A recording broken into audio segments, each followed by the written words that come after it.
ইরানের পারমাণবিক অস্ত্র ভান্ডার শক্তিশালী করা থেকে ঠেকাতে সর্বোচ্চ চাপ নীতির ঘোষণা দিয়েছে যুক্তরাষ্ট্র। তেহরানকে কোনোভাবেই স্বস্তি দিতে প্রস্তুত না বলে জানিয়েছে দেশটির পররাষ্ট্র দফতর। কিছুদিন আগেই প্রেসিডেন্ট ডোনাল্ড ট্রাম্প তেহরানের তেল রপ্তানি শূন্যে নামিয়ে আনতে নিষেধাজ্ঞার হুমকি দেন। এবার ইরান থেকে বিদ্যুৎ কেনার জন্য ইরাকের বিশেষ ছাড়পত্র বাতিল করলেন তিনি।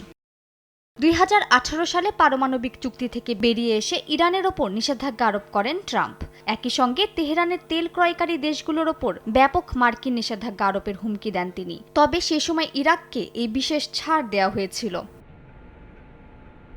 তেহরানে জ্বালানি খাতের ওপর বাগদাদের নির্ভরশীলতা কমানোর জন্যই এই উদ্যোগ নেওয়া হয়েছে বলে জানিয়েছে মার্কিন পররাষ্ট্র দফতর। মুখপাত্র জানান, ইরানকে আর্থিকভাবে কোনো ছাড় দেওয়া হবে না। তিনি বলেন, ইরাক সরকারকে ইরানের মতো একটি অনির্ভরযোগ্য জ্বালানির ওপর থেকে নির্ভরশীলতা কমানোর আহ্বান জানানো হয়েছে।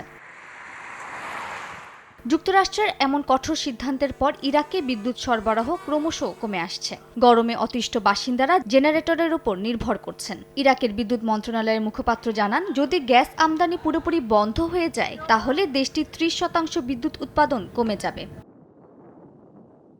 3 জন ইরাকি জ্বালানি কর্মকর্তা জানান, ইরানের বিকল্প খুঁজে পাওয়া সহজ হবে না, যার কারণে দেশটিতে বিদ্যুৎ সংকট আরও তীব্র হতে পারে। বিশেষ করে গ্রীষ্মকালে যখন তাপমাত্রা 50 ডিগ্রি সেলসিয়াস ছাড়িয়ে যায়, তখন পরিস্থিতি আরও ভয়াবহ হয়ে উঠতে পারে।